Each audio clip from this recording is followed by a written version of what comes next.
Dear viewers, अस्सलाम वालेकुम। मैं आज पढ़ रहा था ग्लोबल वार्मिंग, क्लाइमेट चेंज।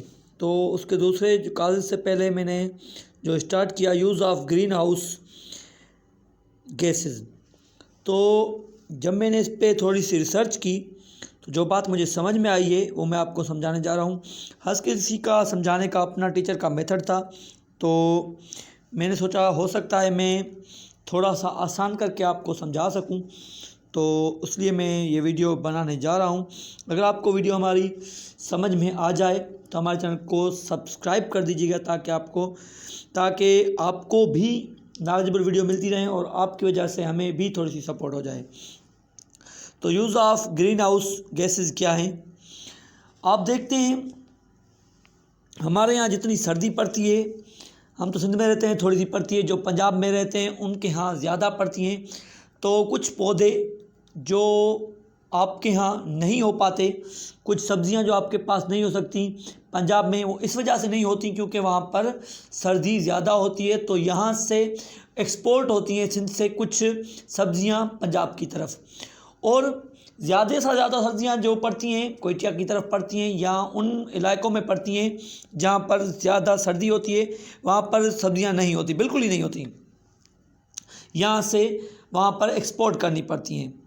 तो उनके यहाँ जो फल होते हैं वो हम अपने यहाँ इंपोर्ट करते हैं। तो ये सब बताने का मेरा मकसद ये है कि फिर हम क्या करते हैं, कुछ ऐसे इलाके हैं जहाँ पर सर्दी पड़ती ही रहती है, तो वहाँ पर अगर उन्हें काश्त करनी है सब्जियों की तो वो ग्रीन हाउस गैसेस का इस्तेमाल करते हैं। तो वो क्या होता है, उनके लिए वो कुछ इस तरह के हाउस क्रिएट करते हैं जो पूरे के पूरे शीशे के बने होते हैं। ये मैंने एक फॉर्मेट बना लिया ग्रीन हाउस गैसेस के लिए। तो ये ग्रीन हाउस बन गया, इनके अंदर वो ये सब्जियां उगा लेते हैं, काश्त कर लेते हैं, और ये सारा का सारा शीशे से ढका होता है। और यहाँ से मैं सूरज बना लेता हूँ। दिन के वक्त सूरज की रोशनी इन सब्जियों पर पड़ती है, ये सूरज की रोशनी इन सब्जियों पर पड़ रही है।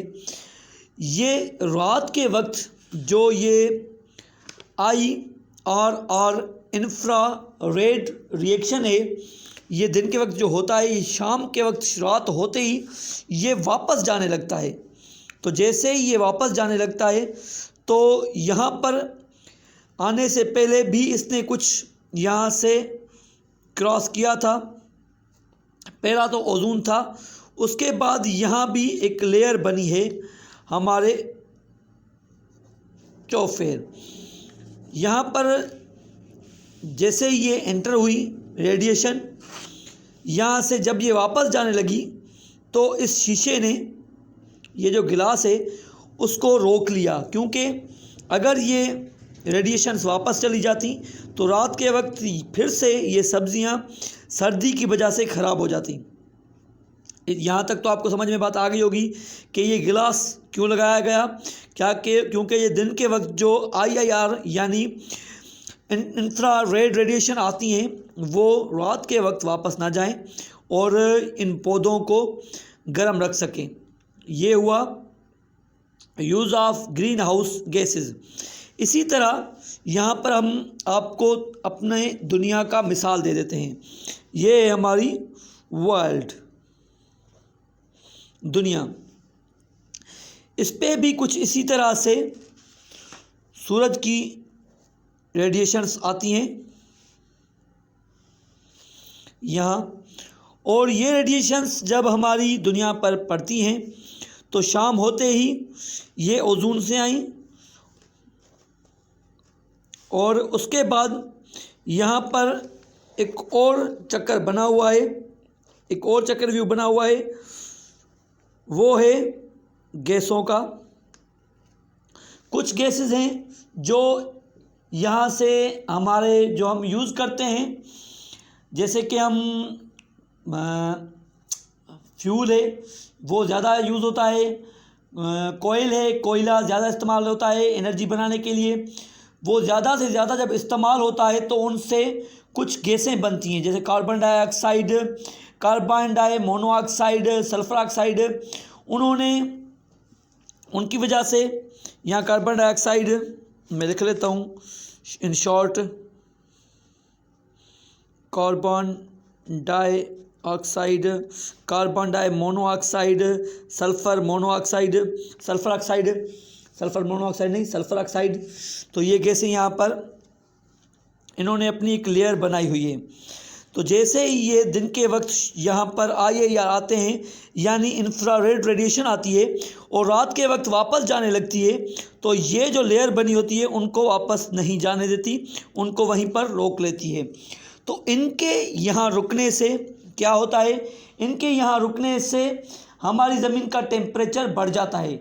जब टेम्परेचर बढ़ता है तो टेम्परेचर बढ़ने की वजह से ही फ्लड्स आते हैं, फ्लड्स आकर होते हैं। उसके बाद टेम्परेचर हाई होने के बाद ग्लेशियर्स माइल्ड हो जाते हैं, आइसबर्ग माइल्ड हो जाते हैं, आइस केप जो हैं वो माइल्ड होना शुरू हो जाती हैं। उसके बाद pole of south and northern में जो एंटार्क्टिक रीजन में वो माइल्ड होना शुरू हो जाते हैं। उसके बाद क्या होता है, क्लाइमेट पैटर्न जो है हमारा चेंज होने लगता है, और सी जो है मैं हमारे जो सी रूट्स हैं या रिवर रूट्स हैं उनका पैटर्न चेंज होने लगता है। इनकी वजह से फिर फ्लड्स आते हैं जिनको हम ग्लोबल वार्मिंग बोलते हैं। तो ग्लोबल वार्मिंग किस वजह से होता है आप समझ गए होंगे, जो हम इस्तेमाल करते हैं फ्यूल वगैरह जो एनर्जी बनाने के लिए, उनकी वजह से जो गैसें निकलती हैं, उन गैसों से जो ऊपर लेयर बनती है, गैसें कौन सी, कार्बन डाइऑक्साइड, कार्बन मोनोऑक्साइड और सल्फर ऑक्साइड। इन गैसों ने एक यहाँ पर लेयर बनाई हुई है जिनकी वजह से यहाँ हमारी दुनिया पर ग्लोबल वार्मिंग होती है। ये एक आसान सा पैटर्न मैंने बनाकर आपको समझा दिया। यूज़ ऑफ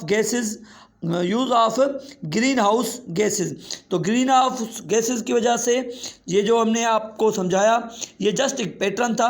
असल जो काम हो रहा है वो हमारी इस वर्ल्ड पे हो रहा है, और क्या क्या इसकी वजह से हो रहा है, फ्लड्स आ रही हैं, हमारे सीज़ का पैटर्न चेंज हो रहा है, रिवर पैटर्न चेंज हो रहा है, और उसके बाद क्या हो रहा है, जो आइस कैप्स हैं वो माइल्ड हो रहे हैं, ग्लेशियर्स माइल्ड हो रहे हैं, और बहुत सारा जो नुकसान हमारे वर्ल्ड को हो रहा है वो इसी वजह से हो रहा है। तो डियर, जितना हो सके इन एनर्जी को पैदा करने के लिए, प्रोडक्शन को पैदा करने के लिए जो आप कर रहे हैं, तो हो सके तो इसका इस्तेमाल कम से कम करें, ताकि अब तो सोलर सिस्टम आ गया है, तो हो सके तो सोलर सिस्टम का इस्तेमाल कीजिए और दुनिया को बचाइए। उम्मीद है आपको हमारा ये लेसन कुछ तो समझ में आ गया होगा। अगर आपको वीडियो पसंद आई तो हमारे चैनल को सब्सक्राइब कीजिए और बेल के आइकन को प्रेस करना ना भूलिएगा, ताकि इस तरह की जो भी नई वीडियो आए उसका नोटिफिकेशन सबसे पहले आपको मिल सके।